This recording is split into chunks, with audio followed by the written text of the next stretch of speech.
Welcome to Technology and Security. TS is a podcast exploring the intersections of emerging technologies and national security. I'm your host, Dr. Miah Hammond-Errey. Welcome to Technology and Security, a podcast exploring the intersections of emerging technologies and national security. If you haven't already picked it up, I'm not your regular host. My name is Jane Van Tienen, and I'm the Chief Intelligence Officer at OSINT Combine, an Australian-founded global company that helps build enduring open source intelligence capability in strategically aligned organisations. The reason I'm in your ears today is because your regular host, Dr. Miah Hammond-Errey, recently spoke at the Australian OSINT Symposium, which is hosted annually by OSINT Combine. The Australian OSINT Symposium gives voice to diverse viewpoints from the Australian and international OSINT and technology communities, with the simple objective to foster learning. It's designed to energise an engaging conversation showcasing different levels of experience and perspective. Symposium really is a true meeting of the minds, and it's unique to the Southern Hemisphere to have a conference of this kind focused on open source intelligence. So with all that in mind, your regular listeners, Miah, will not be surprised that I reached out to you to seek your willingness and your availability to contribute to Symposium. And lucky for us, you're up for it. So, for this special episode of Technology and Security Podcast, it is my pleasure to introduce you, Miah, or more rightly, I guess, a recording of you speaking at the Australian OSINT Symposium on the topic Tailwinds and Tensions of Technology, OSINT and National Security. The Australian OSINT Symposium was hosted on the land of the Gadigal people of the Eora Nation, who are the traditional custodians of the land on which we gather during symposium to learn, engage and network. I pay my respects to the elders past, present and emerging, and any Aboriginal and Torres Strait Islander people that we might have listening to us today. Miah, thanks again for joining us at Symposium this year. It was so terrific to have you contribute your energy and your passion and your perspectives on all things big data, emerging tech and intelligence.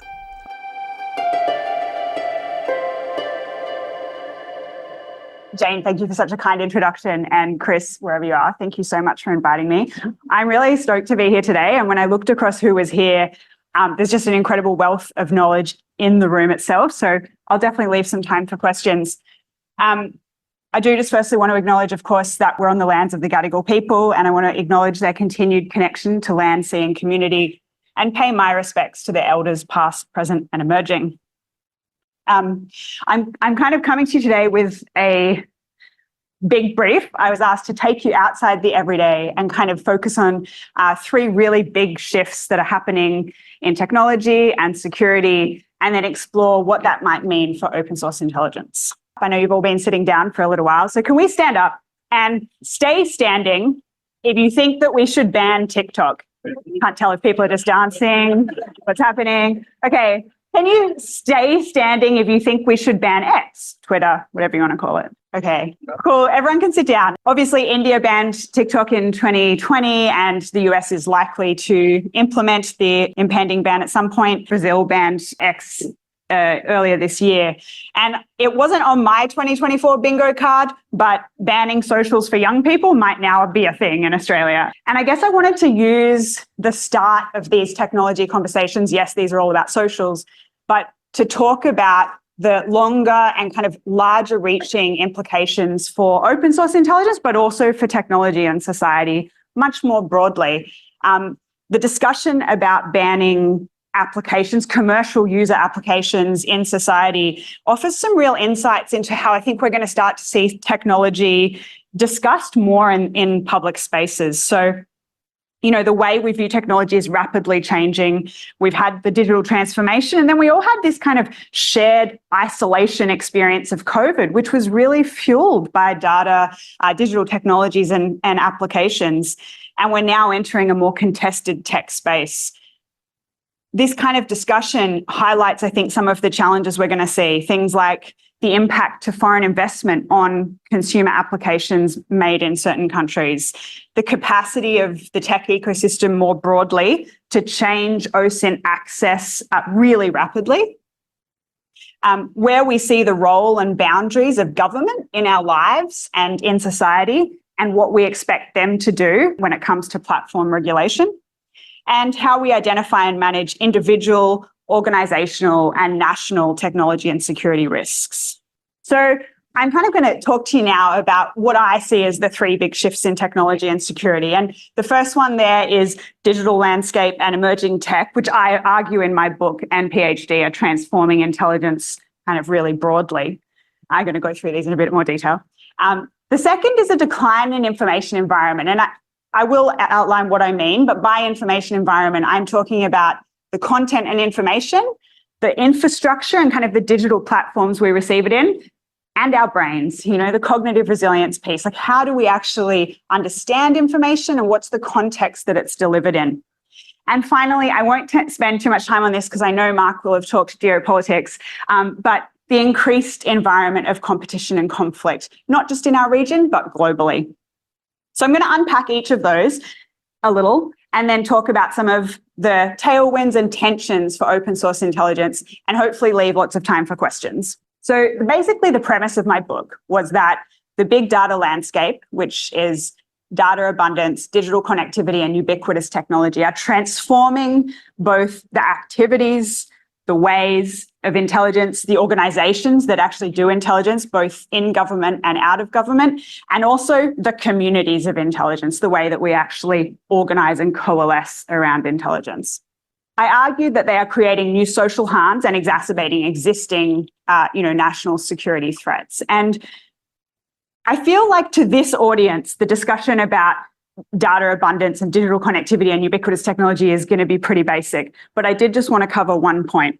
For national security, for everyone in this room, I presume, the understanding of the level of data coverage over our lives, our human lives, the quantified nature of that is, I assume, a kind of base point.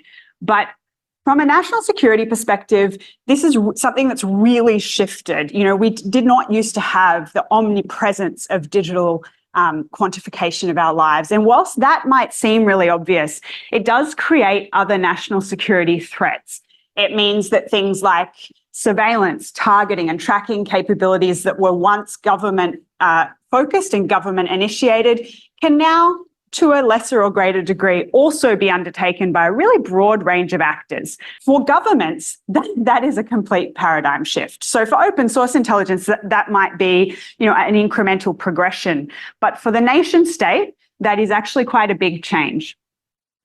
One of the things that is happening, and I think you'll really start to see an increase in discussion on this, is the concentration of power that has happened as a result of that shift. So if we kind of break those down a little bit more, when we talk about the volume of personal and personally identifying data, the digital connectivity that allows that transmission and the ubiquity of technologies, whether they're simple web applications all the way through to more emerging technologies, emerged like AI and emerging like neurotech, we can see that the companies that have managed that the best have concentrated the power, informational power, technology power, geopolitical power, and jurisdictionally concentrated that power. So there are obviously some major hubs where that activity occurs. We're also seeing future tech disruption, and I just wanted to highlight, I guess, the pace of consumer adoption. So, for the 100 million user mark, when we start to talk about, which is kind of like the unicorn number of technology adoptions, it took the telephone 75 years to reach 100 million users. It took Instagram a couple of years. It took ChatGPT 2 months. Does anyone know how long it took Threads? Does anyone want to ask what Threads is? Because I get that question all the time. So it took Instagram's version of Twitter, Threads, 1 week to get to 100 million users. And we can see at the pace that we're adopting new technologies that rapid adoption will actually drive different kinds of disruption from what we've seen in the past. And I don't want to focus on it too much, but I do just want to highlight that AI is changing our relationship to knowledge. It changes how we access knowledge. It will, if we start to move towards voice assistance, for example, it will shape and influence our understanding of information. And again, it concentrates the power of who has the ability to shape that information. So the digital disruption discussion is not just about technology. It's also obviously revolutionizing our social experience, and that has, pretty profound implications for intelligence. The kind of focus of intelligence itself, most of my research has been inside the national intelligence community or kind of national security adjacent. And so many of these will perhaps not be quite as pertinent in an OSINT perspective, but I want to highlight the ones that are. Obviously, secrecy and the declassification of intelligence places a premium on what you choose to classify and the capabilities you choose to look after. And what that also does is create opportunity in the open source space. It does the same thing for digital infrastructure. So I've argued in multiple places that the contemporary digital infrastructure for national security intelligence is not at where it needs to be. And I think that's a place we can definitely look to our OSINT capability providers as an area to look at, as something to lean into, because I think that's where the future of real intelligence infrastructure is going to go. When we look at public trust in intelligence, we start to see a significant shift in the way that people trust organisations, government, intelligence agencies, and the way that the volume of information in our environment is affecting the way that we think about trust. It's a pretty nebulous concept, trust, and I won't get into the academics of it, but there's a lot to it. I also just want to highlight it. I wrote a paper, which I affectionately call the Triple S paper, which looks at how the technology environment is changing fundamental principles and practices as set down by the Richardson Review, or as well articulated by Dennis, is changing secrecy, sovereignty, or nationality, if I wasn't going for 3 S's, and sharing. And I think that they are 3 key areas where open source intelligence has possibility to input here, but also that will have wide-ranging national security implications if we can't fix them. So I'm waiting, obviously, like everyone else, for the final copy of the Independent Intelligence Review to see what it says about technology and where we might be going. I'm just going to throw this one in. I won't spend too long on it. It's a piece I wrote that highlights what I think are the characteristics of good intelligence and what the leaders and practitioners in Australia's national intelligence community suggested to me were important. And they came up with 6 features, which, if you're a Sherman Kent fan, should be absolutely no surprise, or list any Lowenthal, any kind of intelligence scholar that you like. They haven't been written down in one paper before, and we also haven't seen any explorations of what it means in a technology-enabled environment. And it's really easy to say these are the most important characteristics. What came out of my research was just how difficult it is for practitioners to achieve this in the current environment, which is why the next big shift is super important. So it needs to be timely, it needs to be purposeful, actionable, accurate, a huge challenge, value-added, and unbiased. And I'm super happy to take questions on that. But I wanted to just quickly cover off this before we go to the next big shift. This first shift of digital transformation obviously brings with it some opportunities and challenges for OSINT. And I'll start with the positives, because I'm a national security threat analyst at heart, right? So I always end with the threat, because that's what the fun part is. So I think the tailwinds are, OSINT is obviously going to continue to grow, irrespective of what data access we have. This environment is not slowing down. And when we start to look at the third big shift, which is regional competition and conflict, we'll see just how important it can be. But who does it and how it might change, I think will continue to evolve. There's a huge discussion about whether or not more OSINT should be taken into government or whether or not it should be done in partnership with others. And that conversation, it will continue on, I think, until there's either some government policy or private providers become so good that it's impossible to avoid them. It's happening to a certain extent already, but one of the things that is significant in the technology transformation is the way that harms assessment or the actual harms, the ability to identify them is more diffused. Obviously, we see that in the cybersecurity environment. But if you look across any major threat landscape in the national security space, identification of harms is much more difficult. They are more diffuse. You rely on many more actors and many actors overseas. And so I think this is an area that OSINT can increase its options and opportunities for government, but also for private sector. In areas like, obviously, we already see intelligence, but in cyber and critical infrastructure, which I think is building, but I think there's going to be more areas of harms assessment, in the social media for kids space, as an example. The potential opportunities in language and audiovisual to text translation, as well as AI and information verification, are clearly profound here. I caught the end of Mark's speech, and as he's saying, verification for senior decision makers is absolutely critical, and it's one of the areas where non-state intelligence functions just absolutely have the edge. And so I'd love to see that being built up more. There's lots in the content authenticity space, but looking at how we actually verify information across the board, I think is going to be an ongoing and huge discussion. Some of the tensions, right? I mean, will AI replace human analysts? I get this question all the time, sometimes from fearful analysts, and then often kind of with hope from business leaders saying, now we're going to bring in AI and we're going to get rid of our analysts. And you're like, that's not going to work. At least not now.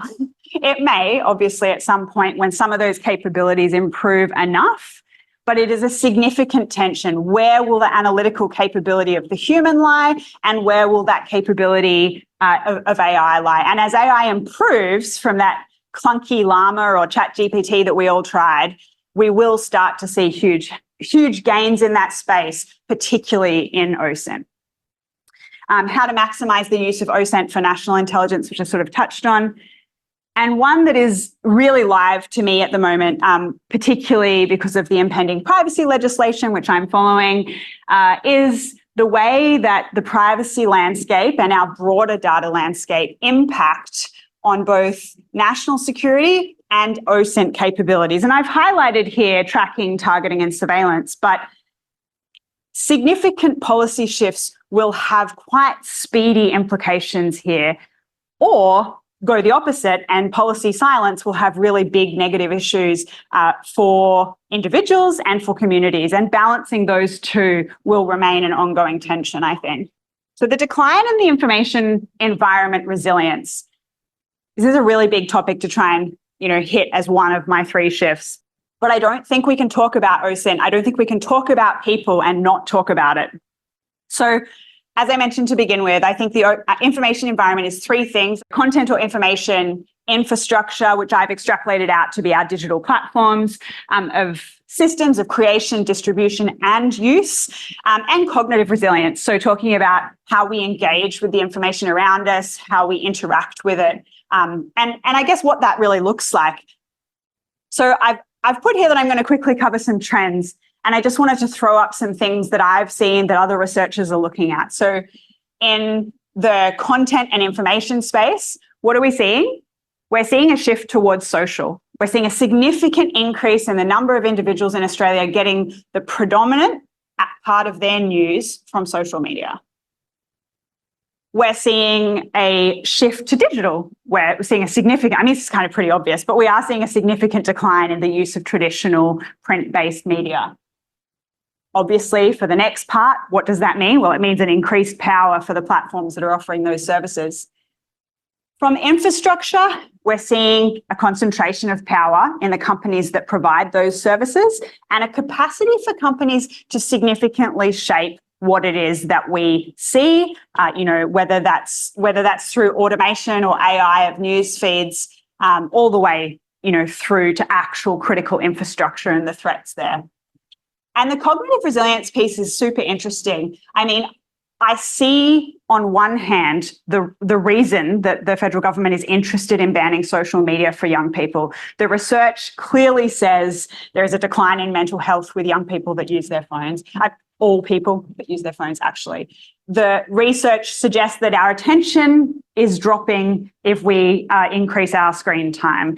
There are so many indicators that using social media particularly, but, digital landscape, the digital environment is decreasing our capacity to cognitively receive information effectively, and that many of us are in overwhelm and overload all of the time.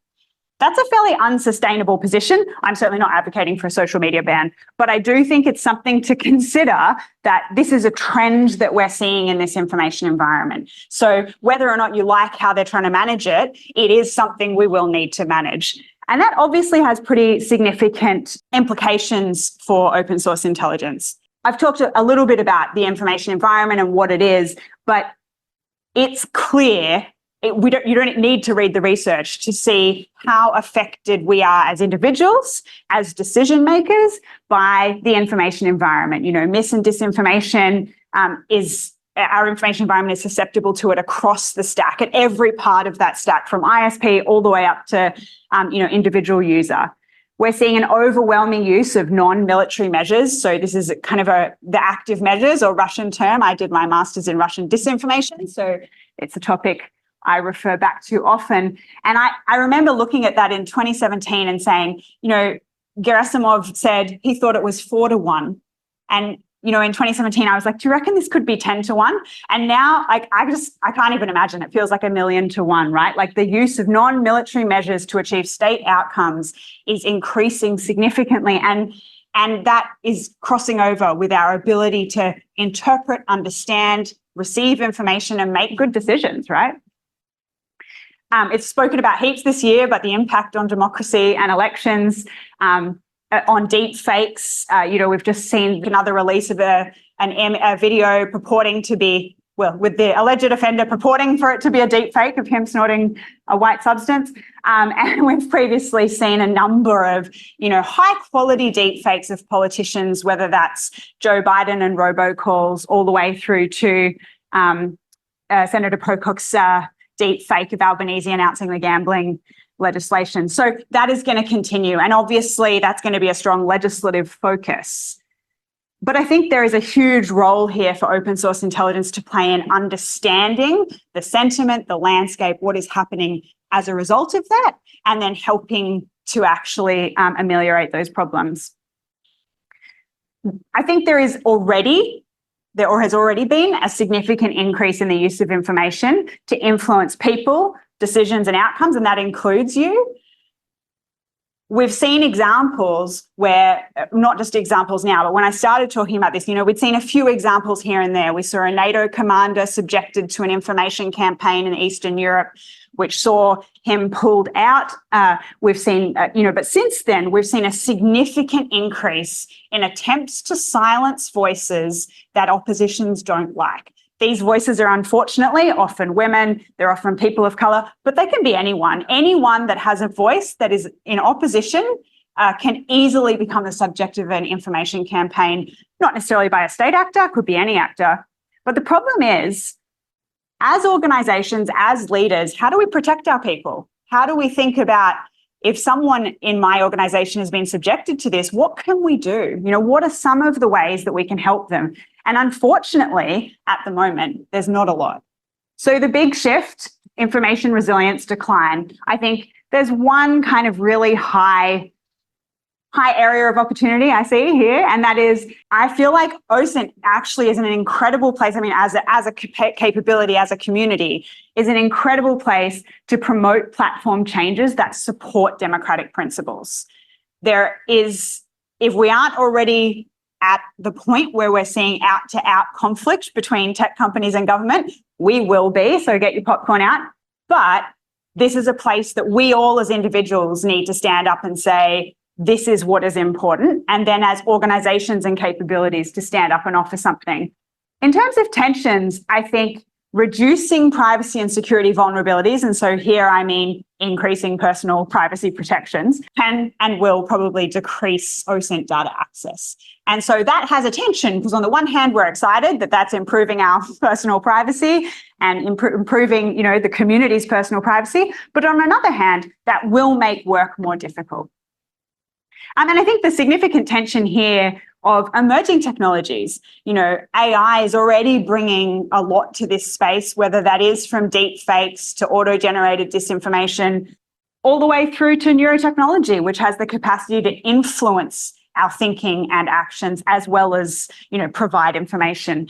So I think some really big shifts there that over time, and probably not much time, I'm talking, another 3 months, another 12 months, we're expecting the introduction of consumer wearable neurotechnology that isn't like a ginormous glass. So the Meta Watch is planned for 2025, and that's a neurotechnology device.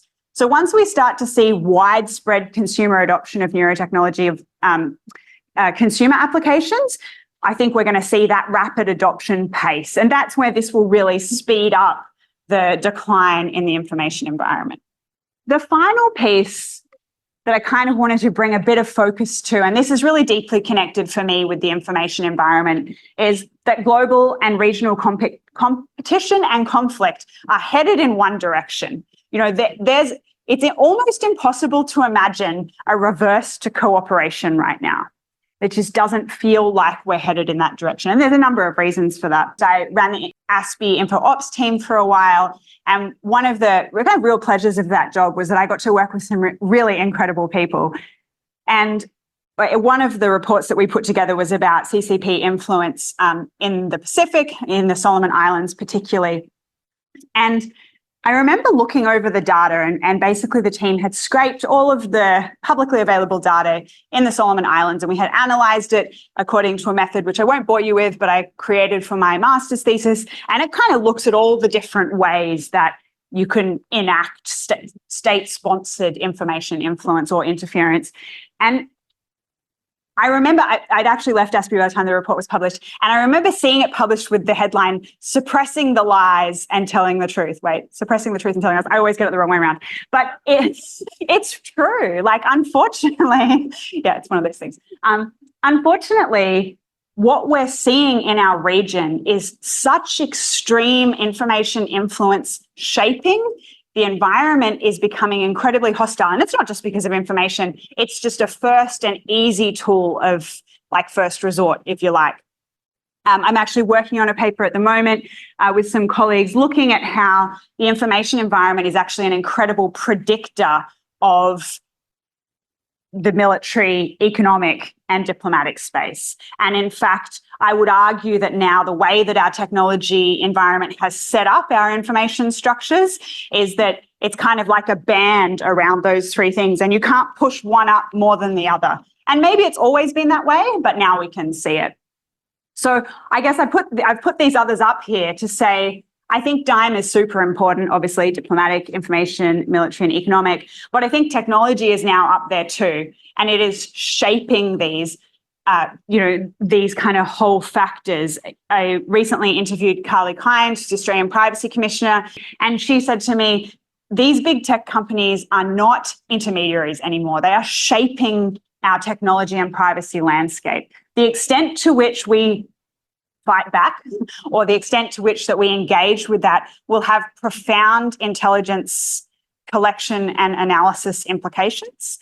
I didn't mention it earlier, but in the cognitive resilience piece, I did just want to highlight the role of diversity and cognitive diversity. I had the absolute pleasure of interviewing Sir David Oman for the podcast, and we spoke about this extensively. Not all of it made the pod, but he's really passionate about cognitive diversity and how we as leaders create that. And I think that's an absolutely right and important area for more of a focus in intelligence work. And I put climate up there because so much of our security environment will, in the next, coming 10, 20, 50 years, be shaped by climate. And we've seen historically, how many of the large-scale migration issues have fled into security issues, and climate will add that plus so many more. Although I love the warm weather in spring, I'm really deeply concerned about what that will do for climate. And I hope that if there is scope for us to do anything in joining together to fix this in open source intelligence, I really hope that we can do something in climate. So to bring the final, big shift, if you like, to conclusion, We are obviously at a point at increased competition and conflict. And one, I just find it so hard to see we could ever get back to cooperation without a major and significant event, whether that's actual conflict or war taking place. It's significantly exacerbated by the decline in our information environment, and the two are playing off each other. And it does really require an immediate response. Not necessarily by us in this room, but it's something to consider as we're going forward and using tools and building capabilities. So in terms of tailwinds, I think there's an opportunity to improve understanding of foreign investment vulnerabilities. And I think of things here like the next TikTok or of any tech application that we're going to start to use. The use of open source intelligence partnerships. So this is something I kind of thought about a lot more after chatting with Byron Tao, who wrote the book Means of Control. And it's about basically the concept that open source intelligence obviously can create new partnerships with countries that we can't share classified sources and methods with. And absolutely, our region is a perfect example of where open source could really drive those intelligence partnerships. And some tensions, supply chain vulnerabilities, and foreign investments in tech. And I think that foreign investment piece in tech might seem a little bit kind of odd and nebulous, but investment not being able to flow into countries, any country, or the possibility of applications being suddenly shut down is going to really jolt the market and keep people quite concerned. So I think that's going to change how we invest in technology.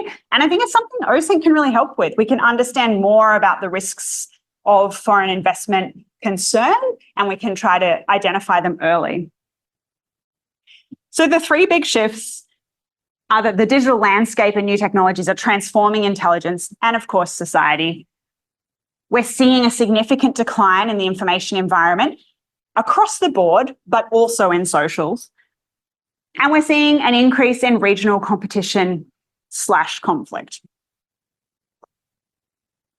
I would say, I think all of these three shifts make it harder to govern.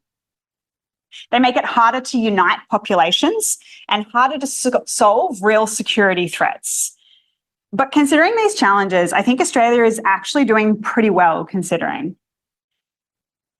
It raises many questions about how we as individuals can navigate the complexities, but also our organisations, company boards and governments. And of course, wherever there are challenges, there are always going to be business opportunities. We'll absolutely need more OSINT capabilities in society and in government to make us safer and more secure. But I kind of want to conclude on this with hope. We have an ability to shape our technology ecosystem. We need to provide policymakers and leaders with the best information we can to improve our business and national security decision-making, as well as contribute to global efforts. We also need to imagine the kind of technology future we'd like to leave and use OSINT to help chart the pathway forward. Thanks for having me, and I'm really happy to take any questions. All right, we've got a couple of roving mics. There's a question over here. Thank you for that presentation, very thought-provoking. But what I'm wondering is, you talked about this rapid adoption of new tech. And as someone that's a bit older than, say, the younger generation now, you know, I relate to people that are slow to adopt new technology, but I get that it's absolutely being sort of adopted faster. And I know that Australia is one of the quicker adopters for things like smartphones. Do you think it's a reflection on generational change, or is there something else that is impacting how quickly we're adopting new technology? And is it regional specific, or are there areas that is happening faster? And I guess how does Australia fit into that? I just want to firstly say I have started a personal movement to try to analog my life. So I'm trying to reduce my reliance on technology. Turns out I'm obviously not alone. There's millions of people around the world who are doing this for the exact reason. We don't all want to adopt everything. Technology is being adopted across the board much more quickly globally, driven by a couple of things. I mean, economics to start with. Business leaders are being sold the idea that AI will make their business more effective, make it cheaper to operate and more efficient. The research you highlight is a little bit old that says Australia is an early adopter. It is true. when it comes to AI, we are actually one of the most concerned nations. We're at around 80% concern about AI. But the trend really is that while we're a fast adopter at some things, we actually are quite cautious about community concern about safety and security, which I love. I think it's really important. And I think what we're seeing globally is people are happy to try an application. They're happy to try a consumer application. And I'm using that term really specifically because when we think about things like neurotechnologies, we have medical applications and consumer applications quite big, and they have really different legislative regimes around them. I think we will continue to see consumer adoption at a very rapid pace whilst there's some benefit to be gained. So if people feel like a service is something they really want to use, it will get adopted really quickly. There is a pushback, of course. Globally, we are seeing significant cases against Google, against Apple, against Meta, against pretty much every big tech company, and many of them are being won. And so we will see real pushback. And I think we'll see, at least I hope we see in Australia, a much more diverse, locally or sovereign built ecosystem, which is more competitive. Audience question here. With increased tensions between government and tech companies over the information environment, what role can universities play, or do they play? Yeah, I didn't get the chance to kind of go into the nitty gritty of like what we can do about that environment because I feel like it's probably not the right audience. But there is so much that, such a significant role here for universities, both in education and obviously also in providing evidence of research of specific harms and the way mitigation can work in a policy setting. So, evidence-based policy. I think on the education side of the house, there is an absolute opportunity in Australia to rethink the way that formal education works. I mean, everyone is talking about this. The universities themselves are fully conscious. We need to move towards different kinds of education. We need to prepare Australians for the jobs that we once thought were decades in the future and now look like they're right on top of us. We also need to prepare Australians with the skills, whether they're formal qualifications or social and political skills to navigate the new environment. And I think universities are an awesome place to start that process, or at least to collaborate with. I'd love to see more, government, private sector and university collaborations working as well with the civil society, who are often identifying on the front line of the actual social harms from things like social media or, spyware and so on. I think there's so much more space for that. I think it's about investment. We need more investment. Cheers, thanks, Miah. Probably a two-part question, maybe. First part, that you might want to answer last, would you ban X or TikTok? And what do you think about, how information we're consuming on these digital platforms? Are we going to see sort of a greater concentration of power by the big tech companies? And what does that mean for information and how we perceive knowledge in society? Yeah.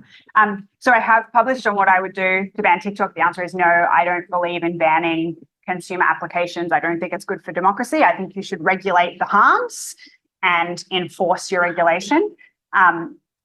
And on the kids thing, I think if we're going to ban social media, like my argument would be, don't ban social media, make social media safe for kids. Like make those spaces safe for the people to use them and it won't be a problem. And that's about smart regulation rather than banning. And the second question was about information resilience, as in what we can do about it. Yeah, this is a really exciting area. I think we can actually do a lot. I don't think we need, I think we're going to always need things like pre-bunking and debunking and trying to reduce awareness or access to malinformation. But I really think here we need to focus on building up not just critical thinking skills, but actually regulating the aspects across the tech stack, the whole stack, not looking at just consumers or just critical infrastructure providers or ISPs. We actually need to look at the companies involved all the way along and say, how can you incrementally make this environment better for humans rather than how can we stop, misinformation from circulating, because I think what we're going to see is just another form of that. I really think it needs to be a lot more comprehensive and across the whole technology stack, rather than looking at, one application or one company, because I think that's where we get stuck. Yeah, the tech power is also a huge element of that, but that's another conversation. Just got a question, and that's a great segue for that. Given that it seems that this social media ban that's being proposed by Labor is being led by commercial interests rather than any altruistic kind of cause, so I'm calling out News Corp here for championing themselves as kind of leaders of that. Do you think there's a danger there with those kinds of proclamations colouring the narratives around those proposals, leading to a backlash by population saying that they don't want bans? Because obviously they take that as an affront and censorship, but that obviously plays into the interests of big tech. So do you think there's, I guess, a threat there in that those conversations or narratives around what should be fairly reasonable conversations around the roles of big tech in our lives being coloured by certain other vested interests kind of steering the conversation in a way that's not really balanced or fair, derailing those kinds of efforts? Yeah, I mean, I am definitely concerned about big tech power. I am also concerned about, domestic policy interests being shaped by certain individuals. That's always happened. So I don't think this is anything too new. I do think we need to see technology companies and social media companies in a different way to traditional kind of other forms of regulation, in the fact that they have a significant influence power that we haven't actually researched and understood yet. I don't really think, I guess when I step back and think about it as a possible decision maker, it must be incredibly difficult to know what to do here. Like, I think they've made an incredible strategic error in this, and I would be astonished if we end up with a social media ban in any kind of short term. Just the realities of making that work, and as you say, a population backlash. Having said that, there's always this argument with big tech. Are you fighting? I mean, it's a populist approach, right? Like, of course, it's effective because everyone is annoyed at the power of big tech, and everyone feels unable to kind of pull themselves out of that. And I would argue government are in exactly the same boat, right? Like, the very infrastructure that they use relies on big tech companies. They cannot, I make the case in a forthcoming article, they cannot go to war without the endorsement, essentially, of big tech at this point. And so they are also bound by the same realities that we are as individuals. And the only way to change that and to shape that is international collaboration and diplomatic efforts. It's why we have to do things as multilateral forums. We have to work in partnerships with others, because we can't do it alone.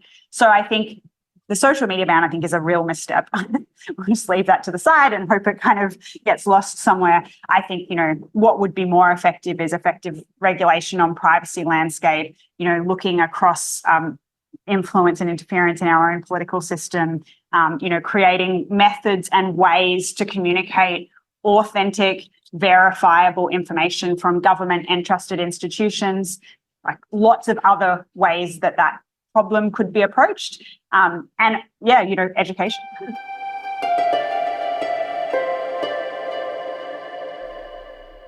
It was a real honour and pleasure to join Jane, Chris and the OSINT combined team at this year's symposium. Thank you very much for having me. Thank you also to an excellent audience for your engagement, great question and many follow-ups after the event. Given the intense interest in the role of technology in intelligence production and security decision-making, from time to time I'll be adding special editions of Technology and Security with a purple logo highlighting their intelligence-specific episodes. Reach out and let me know how you find them. Thanks for listening to Technology and Security. I've been your host, Dr. Miah Hammond-Errey. If there was a moment you enjoyed today or a question you have about the show, feel free to tweet me at MIAH_HE or send an email to the address in the show notes. You can find out more about the work we do on our website, also linked in the show notes.